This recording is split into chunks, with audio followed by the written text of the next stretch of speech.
Kembali lagi di Ruang Milenial Podcast. Ya, kita sekarang kedatangan bintang tamu yang kita anggap sekarang ini sangat istimewa, yaitu Bro Anwar. Nah, beliau ini salah satu traveling yang cukup eksis lah di dunia entertainment, gitu Bro Anwar.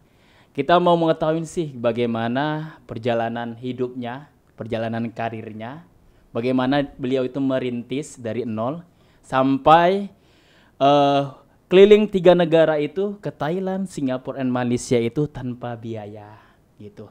Nah, dengar-dengar nih gitu, sebelum kuliah beliau ini bekerja. Mungkin bisa diceritakan sedikit perjalanan hidupnya buat Bro Anwar. Oke baik, terima kasih. Sebelumnya udah diundang di podcast Ruang Milenial.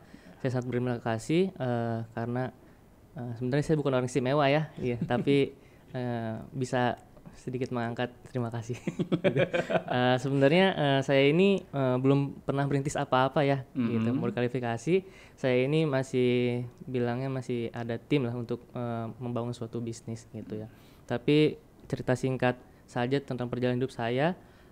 Saya sebelum kuliah di Universitas Islam Negeri Seri Betul Jakarta, saya bekerja dulu di toko online shop kurang lebih 1,5 tahun di blibli.com.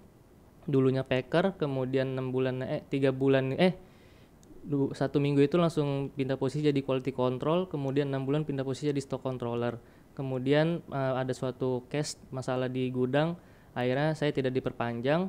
Namun di setiap tahunnya saya itu mendaftar untuk kuliah karena tujuan saya bukan untuk bekerja tapi untuk kuliah, dan kuliah itu juga untuk bukan mengejar ijazah tapi mencari relasi gitu ya. Pada akhirnya saya keterima di UIN di tahun 2016.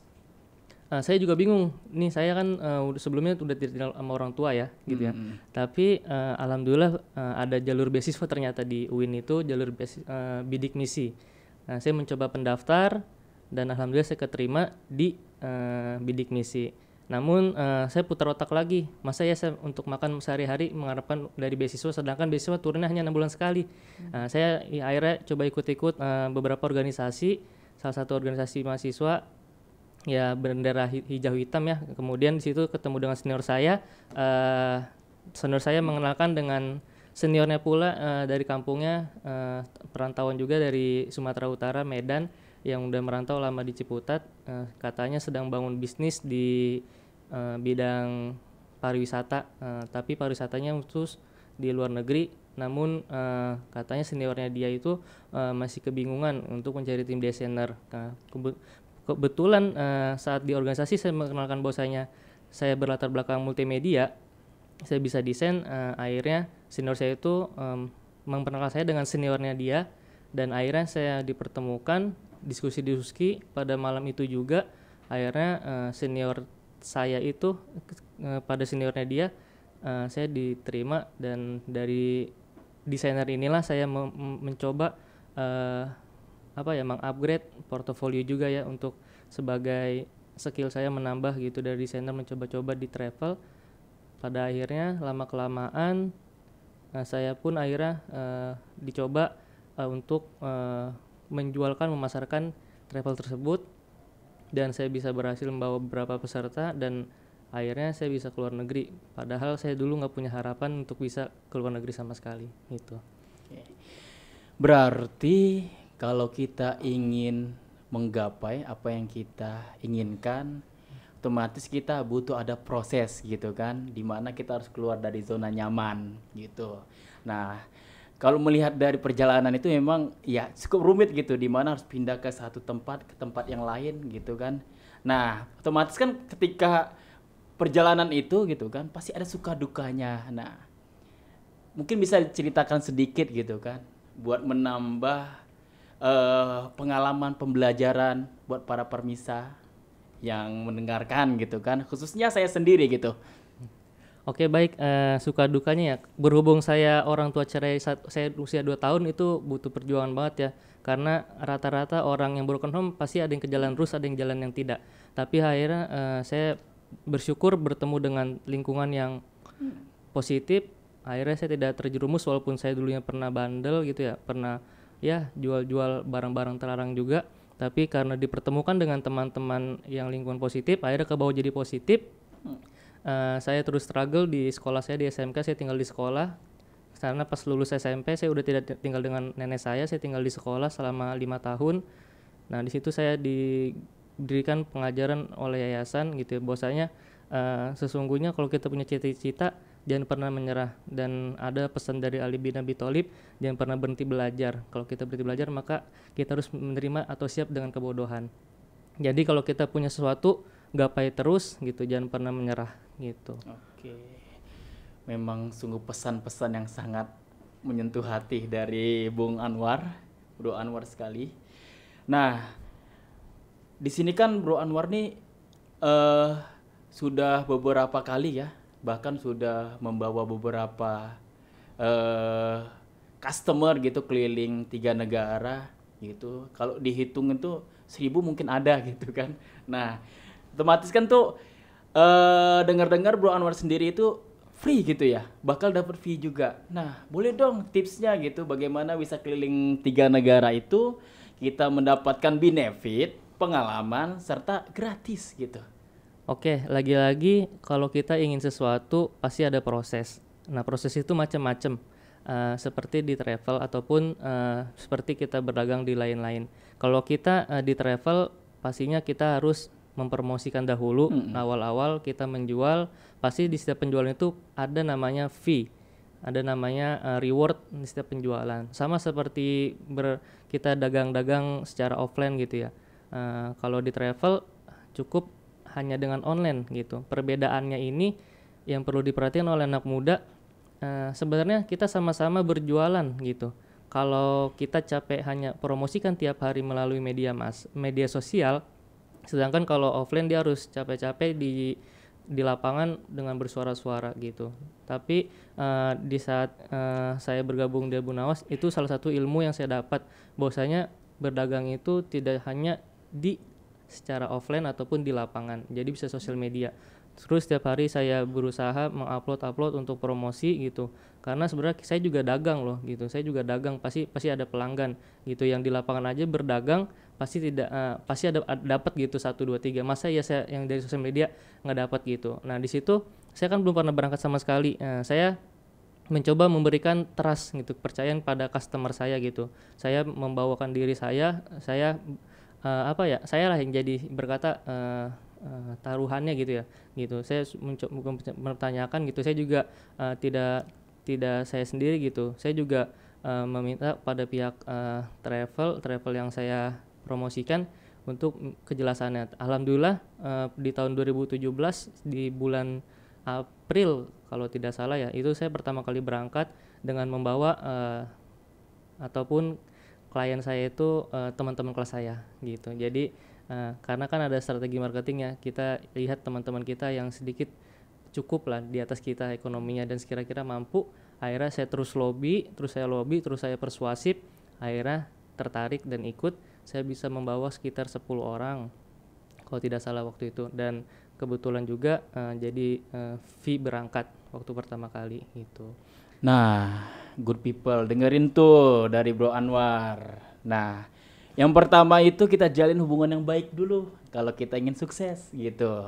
Nah, kita pegang kepercayaan orang. Nah, dan yang ketiga itu jangan pamrih, kerjakan dulu totalitas gitu. Nah, Bro Anwar ini kan sekarang masih kuliah gitu kan. Nah, otomatis kan tuh kayak ribet banget tuh kuliah gitu kan. Dimana belum 1 hari itu berapa SKS gitu. Belum lagi misalnya tugas kuliah gitu. Nah, itu bagaimana sih ngebagi waktunya gitu? Oke, setiap orang pasti punya cara membagi waktu masing-masing ya. Tapi cara yang saya ambil, saya pilih, yakni saya manajemen waktu saat kuliah tentu emang sangat berat gitu. Tapi untuk menghadapi itu semua saya cari cara. Oke, baik, kalau kita punya hubungan ataupun punya sisi emosional dengan dosen yang baik, pasti dosen akan mengerti apa yang kita mau, apa yang kita inginkan gitu. Dan yang penting kita saat kuliah itu aktif. Maksudnya saat di perkuliahan itu sering bertanya gitu, sering memberikan solusi, diskusi gitu, sehingga dosen pun kenal kita gitu. Kalau kita nggak kenal dosen, tentu saja sangat berat, apalagi kuliah di negeri itu nggak ada yang kelas karyawan ya, semuanya kelas reguler Senin sampai Jumat gitu.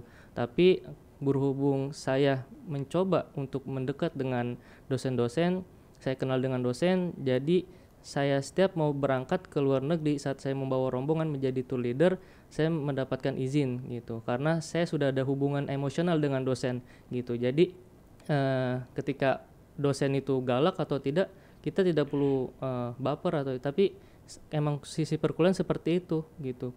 Pokoknya di setiap kuliah itu, di setiap perkuliahan manapun, itu sangat banyak relasi dan peluang untuk bisa kita jadi sukses seperti itu. Nah, itu dengar lagi good people. Pesan dari Bro Anwar gitu. Ini khusus buat yang baru kuliah nih, baru semester awal gitu. Perbanyak relasi, jangan baperan, totalitas dalam mengerjakan tugas, ngejalin hubungan emosional sama dosen, biar apa? Nilainya kumlot ya. Kayak Kak Anwar nih, di samping dia dapat juga beasiswa bidik misi gitu. Nah, ini pertanyaan terakhir nih dari sahabat Twitter kita. Oke, kita lihat dulu. Oke, ini dari Dira Pitaloka gitu.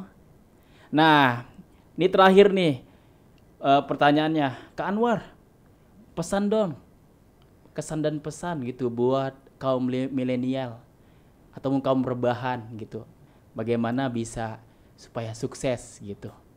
Oke, baik, untuk saya kirim pesan dulu untuk yang sedang kuliah namun bingung untuk menjadi freelancer. Ada kuncinya. Kuliah itu kan dosen memberikan 4 kali izin. Nah, kalau kita kalkulasikan 4 kali pertemuan itu kita bisa izin, berarti kan sama dengan 4 minggu. Kalau kita 1 minggu izin, berarti kita ada masa libur itu 1 bulan. Nah, di situ kita bisa manfaatkan, ibarat kata mahasiswa itu bisa cuti 1 bulan gitu. Tapi dari sisi absensi itu juga kita bisa tambah lagi dengan relasi tersebut, kita punya hubungan emosional dengan dosen. Jadi ketika kita ada sedikit peluang, maka kita harus ambil gitu. Jangan sampai kita rebahan aja tapi tidak bermanfaat gitu. Karena kan kita juga di dalam agama saya ya gitu ya, haruslah gitu berbuat kebaikan gitu kan. Kemudian juga untuk yang para kaum muda milenial yang pengangguran, mungkin ada sisi kalian yang belum kalian ketahui. Coba kalian sering diskusi dengan teman-teman. Sesungguhnya dalam psikologi itu setiap manusia memiliki bakat gitu. Jadi temukan bakat kalian, kalian potensialkan dengan bakat kalian. Dengan bakat kalian bisa berbuat apa gitu. Kalaupun tidak bisa berbuat di lini bisnis yang menghasilkan ekonomi untuk kalian, setidaknya kalian juga bisa berkontribusi untuk sosial gitu. Pasti ada bakatnya. Nah, dari sosial juga pun nantinya akan berkembang ke ekonomi gitu. Jadi pertama kita bersosial dulu, bisa ke ekonomi, bisa dulu dengan ekonomi, bisa bersosial. Jadi bisa semuanya dapat. Untuk yang kaum rebahan, ya teruslah semangat gitu, jangan rebahan mulu. Kalau udah mau rebahan, ketika kita udah ada penghasilan omset yang kira-kira 1 hari bisa menghasilkan 1 juta, itu cuma bisa rebahan. Tapi kalau untuk pengusaha kelas atas, ya kalau mau rebahan itu ya bisa-bisa 1 hari itu ya minimal 200 juta tuh bisa rebahan gitu. Gitu. Jadi orang-orang yang sukses itu pasti melewati namanya proses, dan proses itu tidak ada yang gampang. Proses itu pasti sulit, semuanya harus jatuh bangun gitu. Pengusaha-pengusaha di luar sana yang saya temui rata-rata dulunya orang-orang yang benar-benar tidak memiliki apa-apa, namun karena mereka bekerja keras, mereka melewati proses, makanya mereka berhasil gitu. Jadi Allah juga dari agama saya mengatakan ketika orang itu bersungguh-sungguh maka pasti akan tercapai gitu. Dan ingat, ketika kita capai, kita tidak boleh sombong pada masa lalu kita gitu. Oke. Memang sangat mengesankan banget ya nih. Ada sih nih sedikit quote gitu dari satu tokoh Ciputat gitu yang ngebangun bisnis yang sudah terbang beberapa negara gitu. Tidak semua orang itu ingin sukses, tapi tidak semua orang itu ingin mengikuti proses. Itu dari Apriandi Putra. Oke, terima kasih. Selamat datang kembali nanti di Ruang Milenial Podcast. Buat teman-teman, pantengin terus akun kita, jangan lupa di bawah gitu. Jangan lupa subscribe, like and share. Terima kasih. Saya Ibrahim selaku host. Dan saya Nurul Anwar, terima kasih, semoga bermanfaat untuk para netizen semuanya.